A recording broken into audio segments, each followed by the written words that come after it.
of America and to invite him to address the Assembly.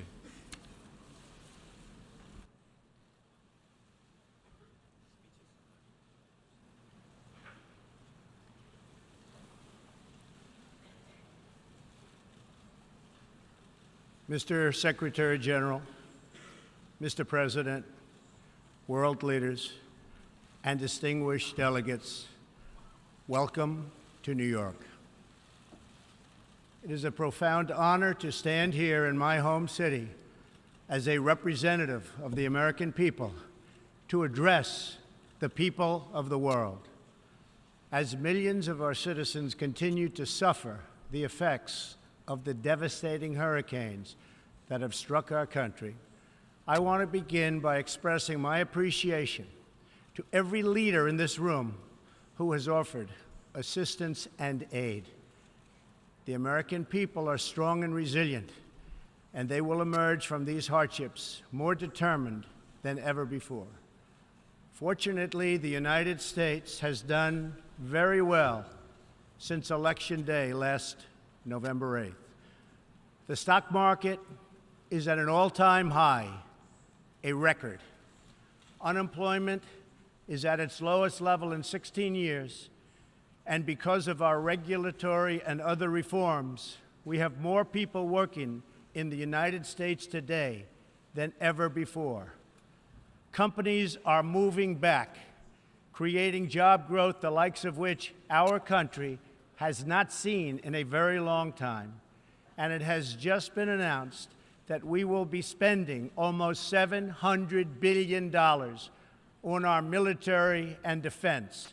Our military will soon be the strongest it has ever been. For more than 70 years, in times of war and peace, the leaders of nations, movements, and religions have stood before this assembly. Like them, I intend to address some of the very serious threats before us today, but also the enormous potential waiting to be unleashed. We live in a time of extraordinary opportunity. Breakthroughs in science, technology, and medicine are curing illnesses and solving problems that prior generations thought impossible to solve. But each day also brings news of growing dangers that threaten everything we cherish and value. Terrorists and extremists have gathered strength and spread to every region of the planet. Rogue regimes represented in this body not only support terrorists, but threaten other nations and their own people with the most destructive weapons known to humanity.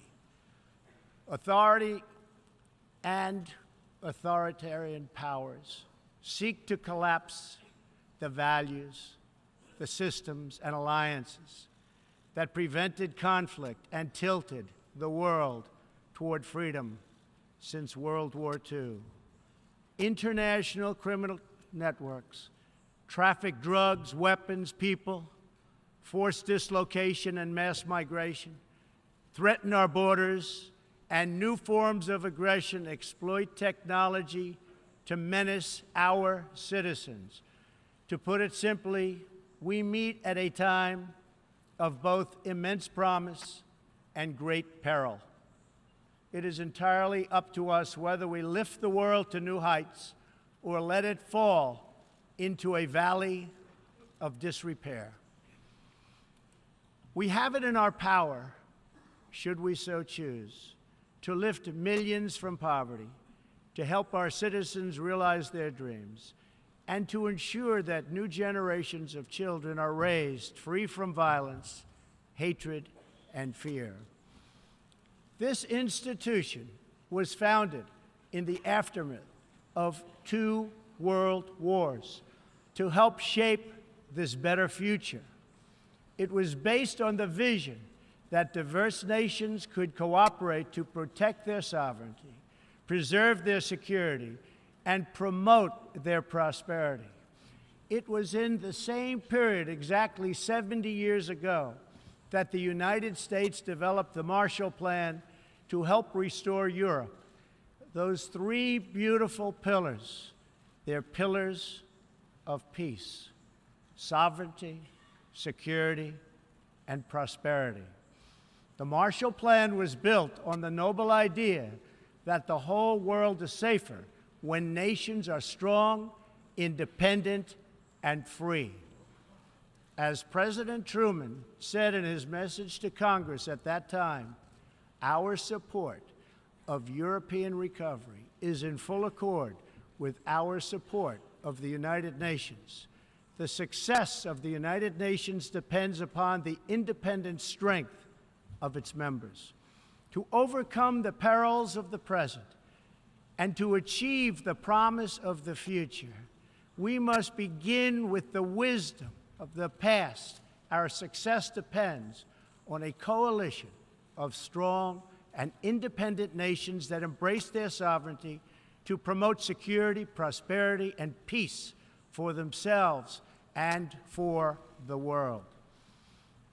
We do not expect diverse countries to share the same cultures, traditions, or even systems of government, but we do expect all nations to uphold these two core sovereign duties: to respect the interests of their own people and the rights of every other sovereign nation.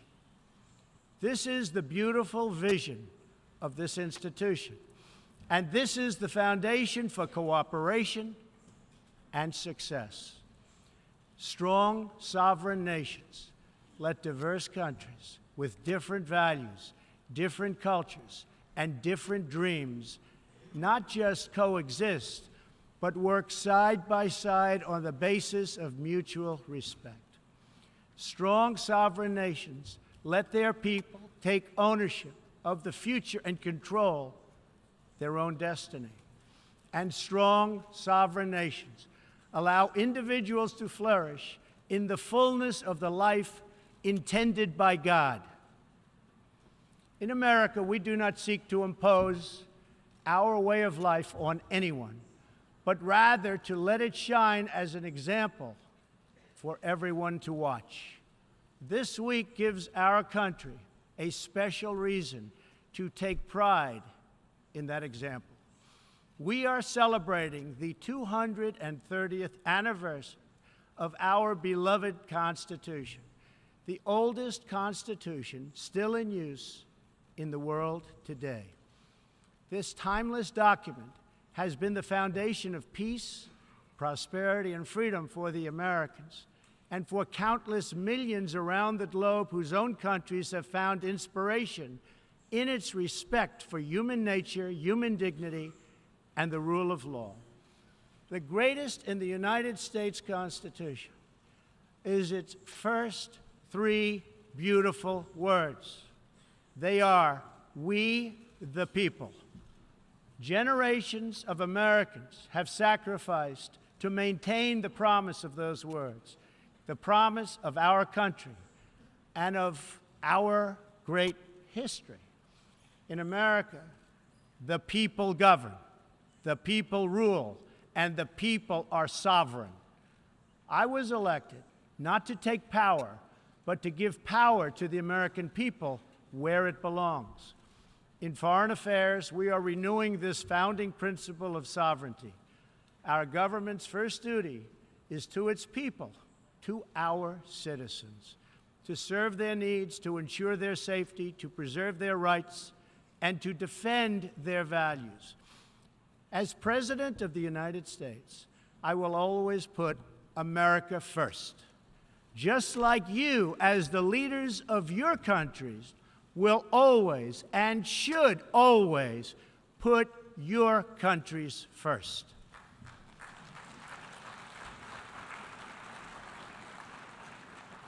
All responsible leaders have an obligation to serve their own citizens, and the nation-state remains the best vehicle for elevating the human condition. But making a better life for our people also requires us to work together in close harmony and unity to create a more safe and peaceful future for all people.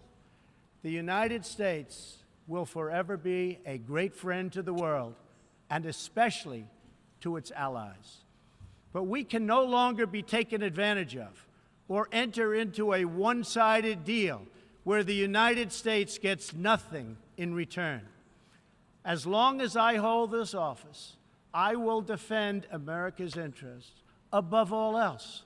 But in fulfilling our obligations to our own nations, we also realize that it's in everyone's interest to seek a future where all nations can be sovereign, prosperous, and secure.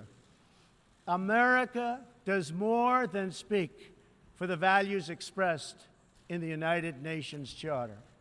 Our citizens have paid the ultimate price to defend our freedom and the freedom of many nations represented in this great hall. America's devotion is measured on the battlefields where our young men and women have fought and sacrificed alongside of our allies. From the beaches of Europe to the deserts of the Middle East to the jungles of Asia.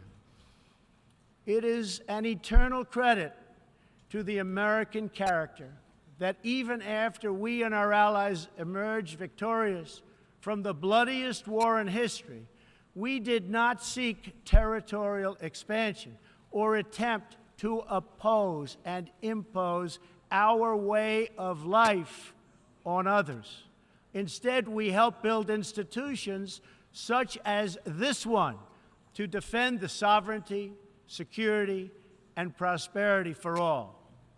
For the diverse nations of the world, this is our hope. We want harmony and friendship, not conflict and strife. We are guided by outcomes, not ideology. We have a policy of principled realism rooted in shared goals, interests, and values. That realism forces us to confront a question facing every leader and nation in this room. It is a question we cannot escape or avoid. We will slide down the path of complacency, numb to the challenges, threats, and even wars that we face. Or do we have enough strength and pride to confront those dangers today so that our citizens can enjoy peace and prosperity tomorrow? If we desire to lift up our citizens, if we aspire to the approval of history, then we must fulfill our sovereign duties to the people we faithfully represent. We must protect our nations, their interests, and their futures.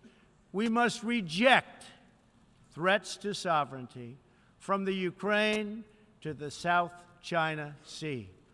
We must uphold respect for law, respect for borders, and respect for culture, and the peaceful engagement these allow. And just as the founders of this body intended, we must work together and confront together those who threaten us with chaos, turmoil, and terror. The scourge of our planet today is a small group of rogue regimes that violate every principle on which the United Nations is based. They respect neither their own citizens nor the sovereign rights of their countries. If the righteous many do not confront the wicked few, then evil will triumph. When decent people and nations become bystanders to history, the forces of destruction only gather power and strength. No one has shown more contempt for other nations and for the well-being of their own people than the depraved regime in North Korea. It is responsible for the starvation deaths of millions of North Koreans and for the imprisonment, torture, killing, and oppression of countless more. We were all witness to the regime's deadly abuse when an innocent American college student, Otto Warmbier, was returned to America only to die a few days later. We saw it in the assassination of the dictator's brother using banned nerve agents in an international airport. We know it kidnapped a sweet 13-year-old Japanese girl from a beach in her own country to enslave her as a language tutor for North Korea's spies. If this is not twisted enough, now North Korea's reckless pursuit of nuclear weapons and ballistic missiles threatens the entire world with unthinkable loss of human life. It is an outrage that some nations would not only trade with such a regime, but would arm, supply, and financially support a country that imperils the world with nuclear conflict. No nation on earth has an interest in seeing this band of criminals arm itself with nuclear weapons and missiles. The United States has great strength and patience, but if it is forced to defend itself or its allies, we will have no choice but to totally destroy North Korea. Rocket Man is on a suicide mission for himself and for his regime. The United States is ready, willing, and able, but hopefully this will not be necessary. That's what the United Nations is all about. That's what the United Nations is for. Let's see how they do. It is time for North Korea to realize that the denuclearization is its only acceptable future. The United Nations Security Council recently held 2 unanimous 15-0 votes adopting hard-hitting resolutions against North Korea, and I want to thank China and Russia for joining the vote to impose sanctions, along with all of the other members of the Security Council. Thank you to all involved. But we must do much more. It is time for all nations to work together to isolate the Kim regime until it ceases its hostile behavior. We face this decision not only in North Korea. It is far past time for the nations of the world to confront another reckless regime, one that speaks openly of mass murder, vowing death to America, destruction to Israel, and ruin for many leaders and nations in this room. The Iranian government masks a corrupt dictatorship behind the false guise of a democracy. It has turned a wealthy country with a rich history and culture into an economically depleted rogue state whose chief exports are violence, bloodshed, and chaos. The longest-suffering victims of Iran's leaders are, in fact, its own people. Rather than use its resources to improve Iranian lives, its oil profits go to fund Hezbollah and other terrorists that kill innocent Muslims and attack their peaceful Arab and Israeli neighbors. This wealth, which rightly belongs to Iran's people, also goes to shore up Bashar al-Assad's dictatorship, fuel Yemen's civil war, and undermine peace throughout the entire Middle East.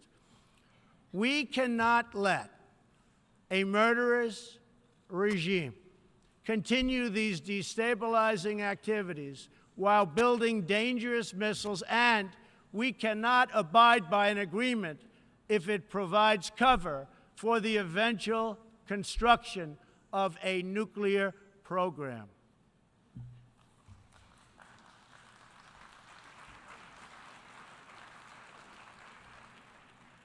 The Iran deal was one of the worst and most one-sided transactions the United States has ever entered into.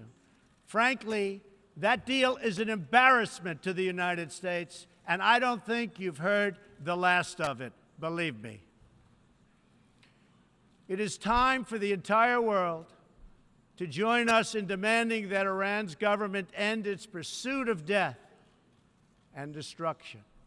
It is time for the regime to free all Americans and citizens of other nations that they have unjustly detained. And above all, Iran's government must stop supporting terrorists, begin serving its own people, and respect the sovereign rights of its neighbors. The entire world understands that the good people of Iran want change. And other than the vast military power of the United States, that Iran's people are what their leaders fear the most. This is what causes the regime to restrict internet access, tear down satellite dishes, shoot unarmed student protesters, and imprison political reformers. Oppressive regimes cannot endure forever, and the day will come when the people will face a choice. Will they continue down the path of poverty, bloodshed, and terror? Or will the Iranian people return to the nation's proud roots as a center of civilization, culture, and wealth, where their people can be happy and prosperous once again? The Iranian regime's support for terror is in stark contrast to the recent commitments of many of its neighbors to fight terrorism and halt its financing. In Saudi Arabia early last year, I was greatly honored to address the leaders of more than 50 Arab and Muslim nations. We agreed that all responsible nations must work together to confront terrorists and the Islamic extremism that inspires them. We will stop radical Islamic terrorism because we cannot allow it to tear up our nation and indeed to tear up the entire world. We must deny the terrorists safe haven, transit, funding, and any form of support for their vile and sinister ideology. We must drive them out of our nations. It is time to expose and hold responsible those countries who support and finance terror groups like Al-Qaeda, Hezbollah, the Taliban, and others that slaughter innocent people. The United States and our allies are working together throughout the Middle East to crush the loser terrorists and stop the reemergence of safe havens they use to launch attacks on all of our people. Last month, I announced a new strategy for victory in the fight against this evil in Afghanistan. From now on, our security interests will dictate the length and scope of military operations, not arbitrary benchmarks and timetables set up by politicians. I have also totally changed the rules of engagement in our fight against the Taliban and other terrorist groups. In Syria and Iraq, we have made big gains toward lasting defeat of ISIS. In fact, our country has achieved more against ISIS in the last 8 months than it has in many, many years combined. We seek the de-escalation of the Syrian conflict and a political solution that honors the will of the Syrian people. The actions of the criminal regime of Bashar al-Assad, including the use of chemical weapons against his own citizens, even innocent children, shock the conscience of every decent person. No society can be safe if banned chemical weapons are allowed to spread.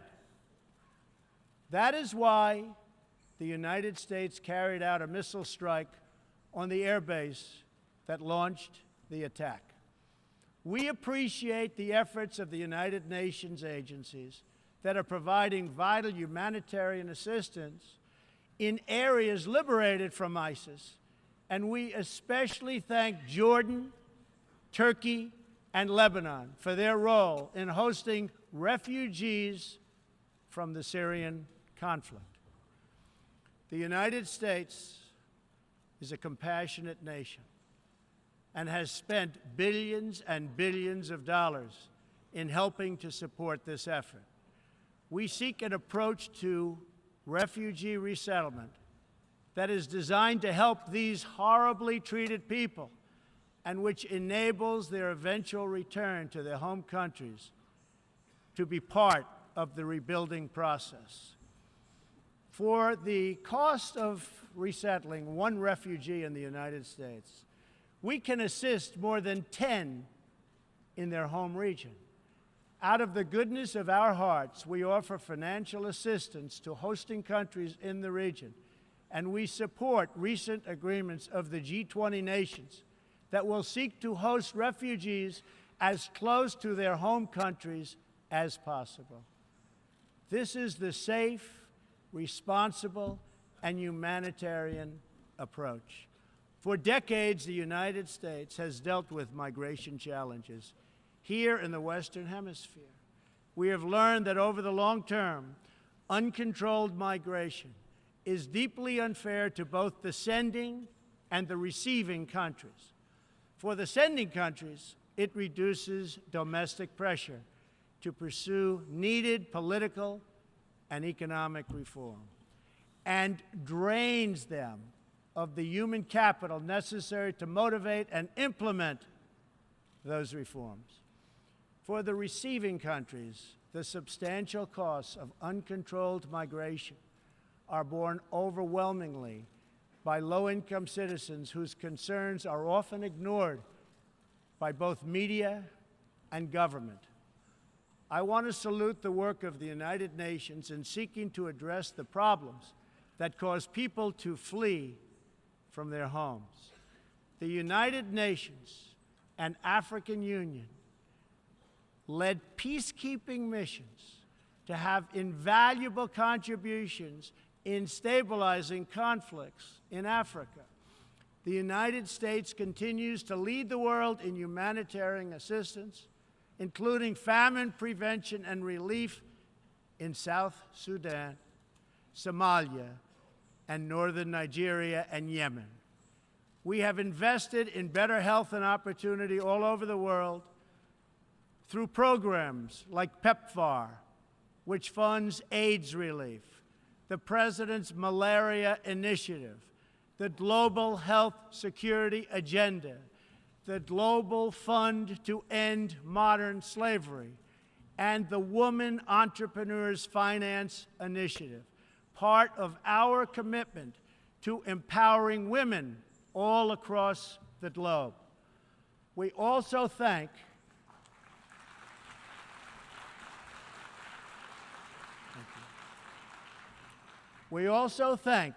the Secretary General for recognizing that the United Nations must reform if it is to be an effective partner in confronting threats to sovereignty, security, and prosperity. Too often, the focus of this organization has not been on results, but on bureaucracy and process. In some cases, states that seek to subvert this institution's noble aims have hijacked the very systems that are supposed to advance them. For example, it is a massive source of embarrassment to the United Nations that some governments with egregious human rights records sit on the UN Human Rights Council. The United States is one out of 193 countries in the United Nations, and yet we pay 22% of the entire budget and more. In fact, we pay far more than anybody realizes. The United States bears an unfair cost burden, but to be fair, if it could actually accomplish all of its stated goals, especially the goal of peace, this investment would easily be well worth it. Major portions of the world are in conflict, and some, in fact, are going to hell. But the powerful people in this room, under the guidance and auspices of the United Nations, can solve many of these vicious and complex problems.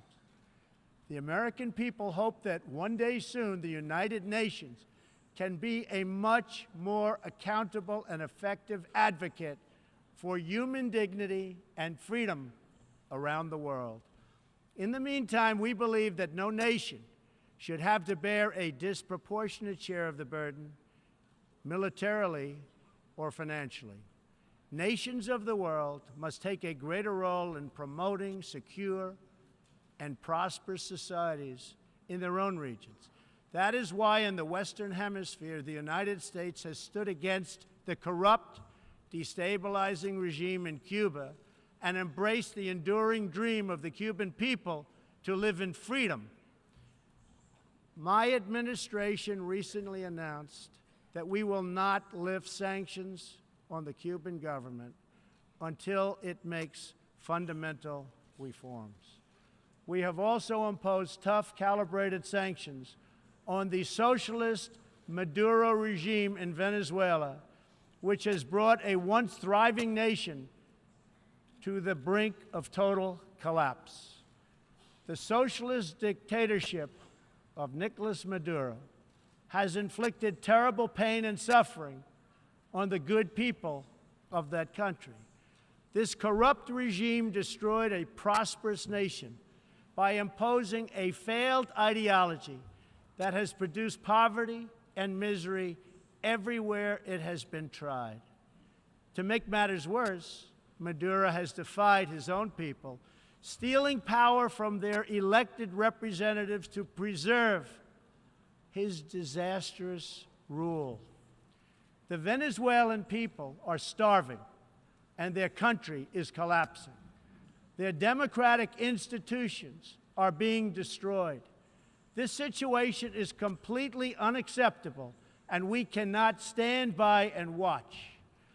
As a responsible neighbor and friend, we and all others have a goal.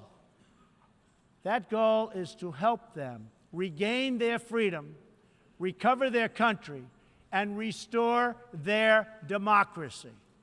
I would like to thank leaders in this room for condemning the regime and providing vital support to the Venezuelan people. The United States has taken important steps to hold the regime accountable. We are prepared to take further action if the government of Venezuela persists on its path to impose authoritarian rule on the Venezuelan people. We are fortunate to have incredibly strong and healthy trade relationships with many of the Latin American countries gathered here today. Our economic bond forms a critical foundation for advancing peace and prosperity for all of our people and all of our neighbors.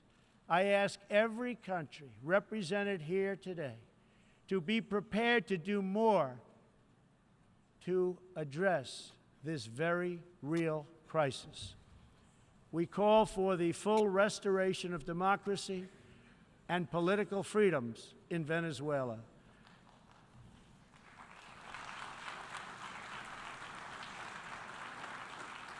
The problem in Venezuela is not that socialism has been poorly implemented, but that socialism has been faithfully implemented.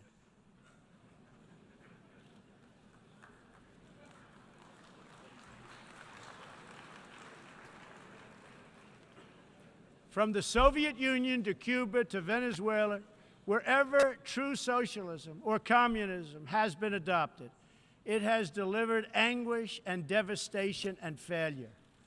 Those who preach the tenets of these discredited ideologies only contribute to the continued suffering of the people who live under these cruel systems. America stands with every person living under a brutal regime. Our respect for sovereignty is also a call for action. All people deserve a government that cares for their safety, their interests, and their well-being, including their prosperity. In America, we seek stronger ties of business and trade with all nations of goodwill. But this trade must be fair and it must be reciprocal. For too long, the American people were told that mammoth multinational trade deals, unaccountable international tribunals, and powerful global bureaucracies were the best way to promote their success. But as those promises flowed, millions of jobs vanished and thousands of factories disappeared. Others gamed the system and broke the rules. And our great middle class, once the bedrock of American prosperity, was forgotten and left behind. But they are forgotten no more, and they will never be forgotten again. While America will pursue cooperation and commerce with other nations, we are renewing our commitment to the first duty of every government, the duty of our citizens. This bond is the source of America's strength and that of every responsible nation represented here today. If this organization is to have any hope of successfully confronting the challenges before us, it will depend, as President Truman said some 70 years ago, on the independent strength of its members. If we are to embrace the opportunities of the future and overcome the present dangers together, there can be no substitute for strong, sovereign, and independent nations. Nations that are rooted in their histories and invested in their destinies. Nations that seek allies to befriend, not enemies to conquer. And most important of all, nations that are home to patriots, to men and women who are willing to sacrifice for their countries, their fellow citizens, and for all that is best in the human spirit. In remembering the great victory that led to this body's founding, we must never forget that those heroes who fought against evil also fought for the nations that they loved. Patriotism led the Poles to die to save Poland, the French to fight for a free France, and the Brits to stand strong for Britain. Today, if we do not invest ourselves, our hearts, and our minds in our nations, if we will not build strong families, safe communities, and healthy societies for ourselves, no one can do it for us. We cannot wait for someone else, for faraway countries or far-off bureaucracies. We can't do it. We must solve our problems to build our prosperity, to secure our future, or we will build vulnerable to decay, domination, and defeat. The true question for the United Nations today, for people all over the world who hope for better lives for themselves and their children, is a basic one. Are we still patriots? Do we love our nations enough to protect their sovereignty and to take ownership of their futures? Do we revere them enough to defend their interests, preserve their cultures, and ensure a peaceful world for their citizens? One of the greatest American patriots, John Adams, wrote that the American Revolution was effected before the war commenced. The revolution was in the minds and hearts of the people. That was the moment when America awoke, when we looked around and understood that we were a nation. We realized who we were, what we valued, and what we would give our lives to defend. From its very first moments, the American story is the story of what is possible when people take ownership of their future. The United States of America has been among the greatest forces for good in the history of the world, and the greatest defenders of sovereignty, security, and prosperity for all. Now we are calling for a great reawakening of nations, for the revival of their spirits, their pride, their people, and their patriotism. History is asking us whether we are up to the task. Our answer will be a renewal of will, a rediscovery of resolve, and a rebirth of devotion we need to defeat the enemies of humanity and unlock the potential of life itself.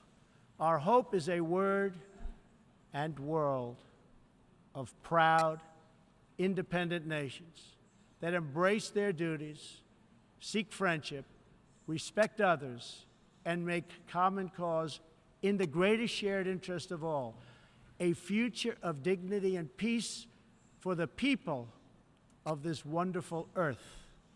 This is the true vision of the United Nations, the ancient wish of every people, and the deepest yearning that lives inside every sacred soul.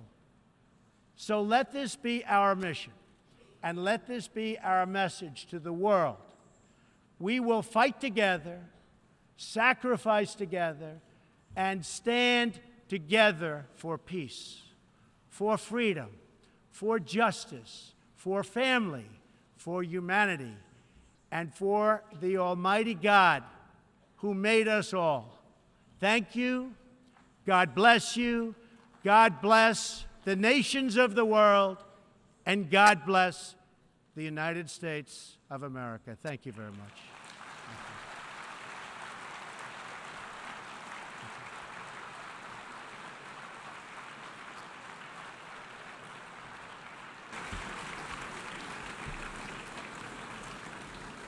On behalf of the General Assembly, I wish to thank the President of the United States of America for the statement just made.